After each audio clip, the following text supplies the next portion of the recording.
How do you create and run a sustainable enterprise and supplier development or ESD program? Babcock's HR director, Dr. Hamilton Sithole, believes it starts with a real commitment to economic development.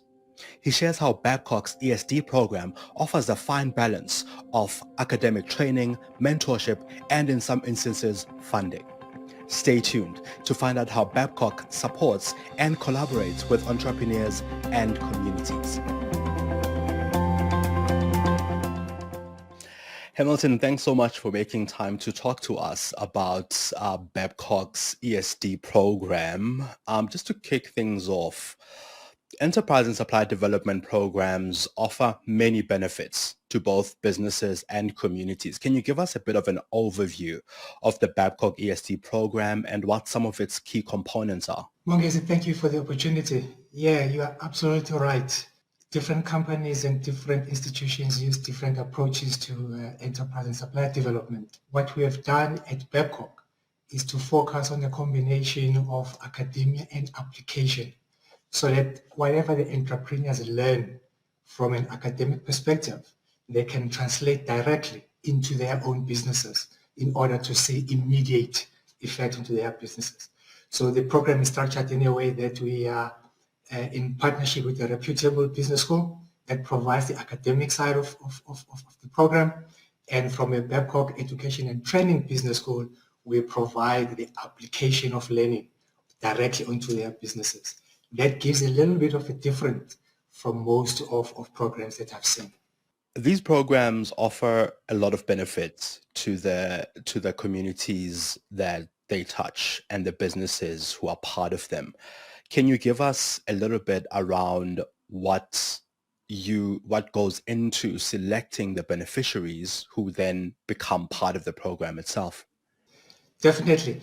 So our original intent of the program is to get previously disadvantaged entrepreneurs and underprivileged communities into the supply chain of the country. So the way we've structured this is to liaise with the community forums in areas where we operate. Together with those forums, we can identify entrepreneurs on the street that are struggling to build businesses. We then bring those type of entrepreneurs and assist them in developing the business. It works better when you have the community involved because it's easy for the communities to understand their ailments easier, which makes life easy for Babcock to actually target soft areas other than just a blanket approach. So you've mentioned the balance between the academic and the practical kind of learning that comes with it, which of course is great for businesses. When you run a business, that balance is always good because you always want to almost test or sense check whatever you've learned. How do entrepreneurs and communities beyond that also see more benefits from a program like this being a part of their lives? Definitely. What we've seen with the current program from a reality perspective is that most of the entrepreneurs that are in our program actually recruit employees from their communities. And at the same time, some of them have already been in our supply chain. So the benefit is double. The entrepreneurs themselves in the program are benefiting from trading with the company Babcock right now, and as they grow, they employ from their communities, thus creating more support for the entire community. Some of the challenges that we keep hearing about, I suppose, entrepreneurs and small businesses working with big corporates is this idea that there's this there's this big company that I can supply as a small business operating out of, a Timbisa, Mpumalanga, wherever people operate from. But one of the challenges now becomes the fact that sometimes I can't service these contracts. So because you have sight of what they are learning in class and what they supply you with, what kind of support do you then provide in instances when there are weaknesses in the business to support the program? So like if I need a new toolbox, for example, or if I need this or that, some of these smaller things that contribute to the bigger picture of a small business for it to grow. Definitely, you've touched a critical point there. Sometimes education alone without funding does not go anywhere.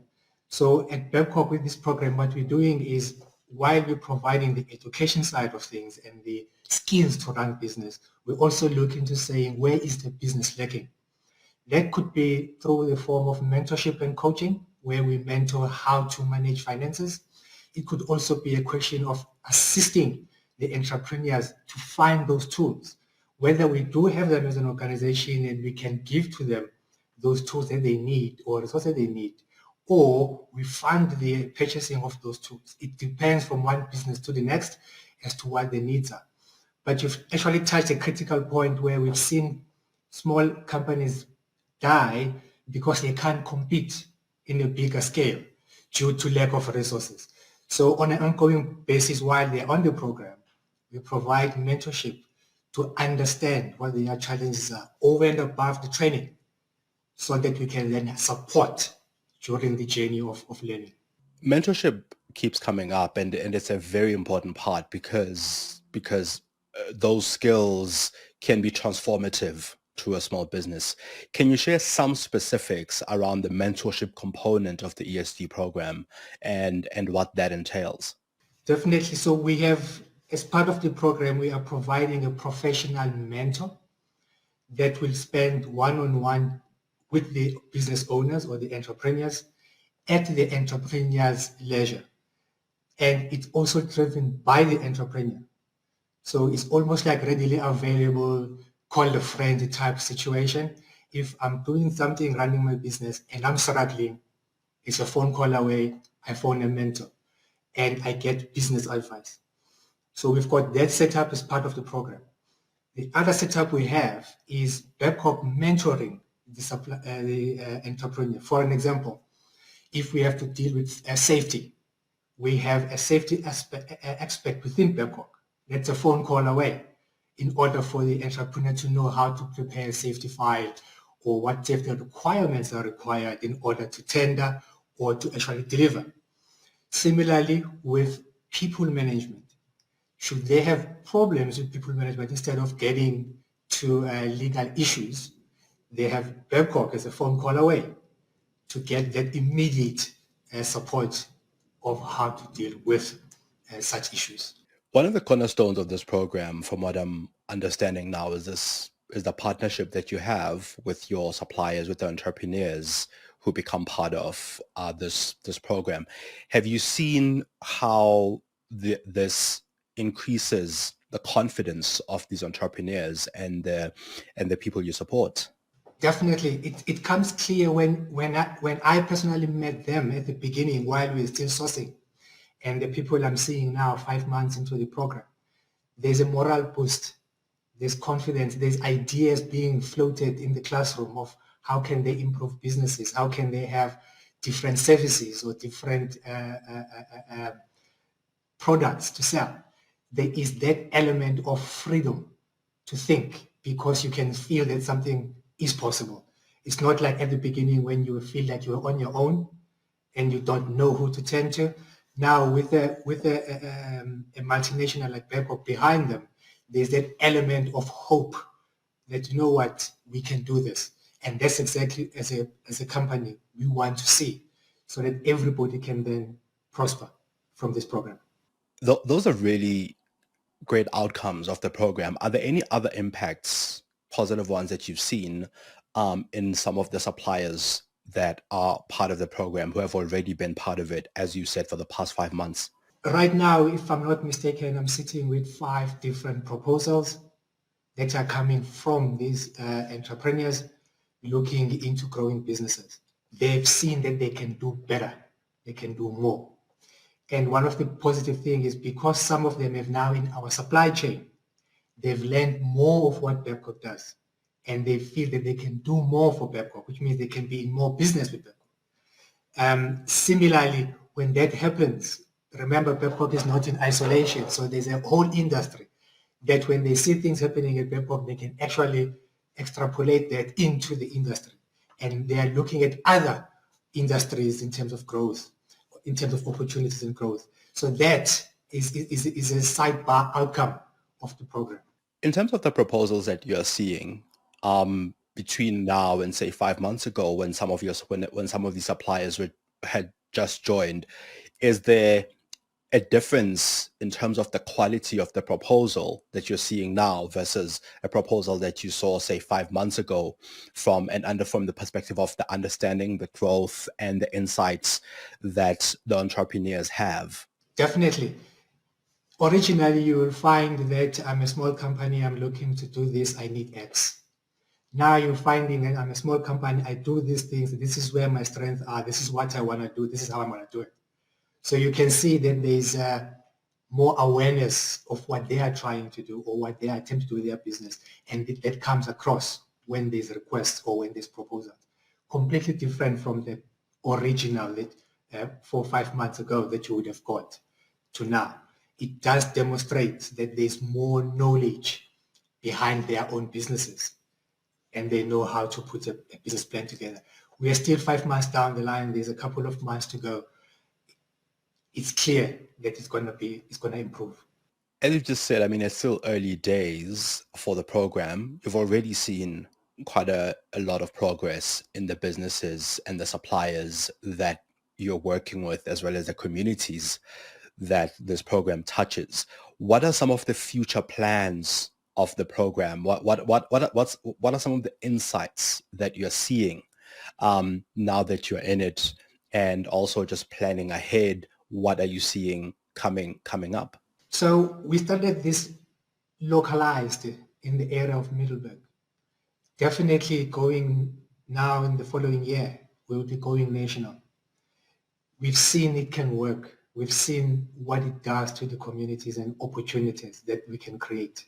As a result, we will be spreading it into different communities where we operate nationally to see whether we can do the same and replicate the program in those areas and see whether we can drive the same benefits for those communities. That's definitely what we're going to be doing.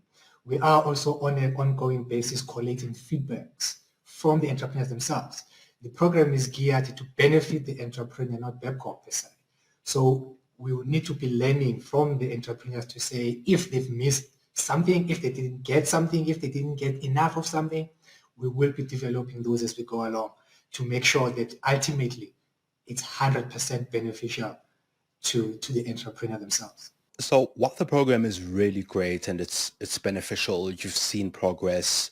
There are future plans that will sort of transform how it operates in the next year or so. A lot of similar programs start out with really great intentions, with really great plans. What sets this one apart from other similar programs that have existed out there and that are out there? Because sustainability is key in some of these programs as well, isn't it? Yeah, I think it's just one word or a statement. We are genuinely serious about enabling previously disadvantaged entrepreneurs to enter the South African economy. It's not about ESD program. The ESD program is a vehicle.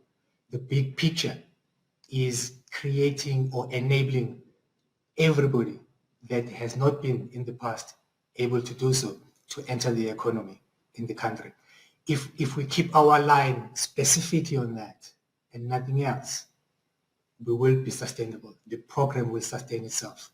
And now, Hamilton, finally, what would you say is the single most compelling reason to engage with Babcock's ESD program? If you are an entrepreneur out there looking at this and thinking, yes, it's something that is really great, or perhaps a potential partner into this program, what's the single most compelling reason? I mean, I don't think there's anything more compelling than enabling people who haven't been part of the economy to become part of the economy, and not just that, but to also help them grow while they are a part of the economy.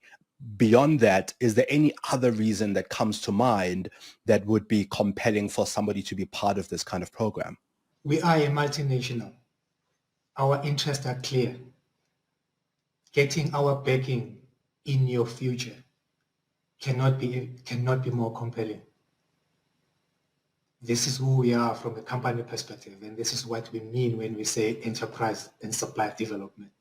It's not a tick box, and it's not something that we're doing for the sake of 2 months. It's a journey that we want to embark with entrepreneurs who are serious with entrepreneurship. You need also, as an entrepreneur yourself, to be serious with your own business and with your own journey. And we will be just as serious as you for your own business and your own journey in your support. You mentioned the academic part or academic component of the program, which is really important. How well accredited is that part? Because, sometimes some of these programs, you see they promise an academic part when in fact it's a series of workshops that they've kind of designed, which are not, which don't benefit entrepreneurs in sort of the real world. Can you unpack that academic part a bit more for us? Yeah, yeah. So the academic side, like I said, is outsourced to a reputable, accredited, registered business school. So all the programs that come from there are NQF aligned programs, accredited programs. Yeah, we did not just write something, put something together. It's created with a reputable, accredited business school that provides that on behalf of Babcock. And and the programs that Babcock provides are actually practical programs, not accredited programs that we show you how to do it at Babcock. So they are driven by subject matter experts at Babcock to align the two together. That's how the program has been put together.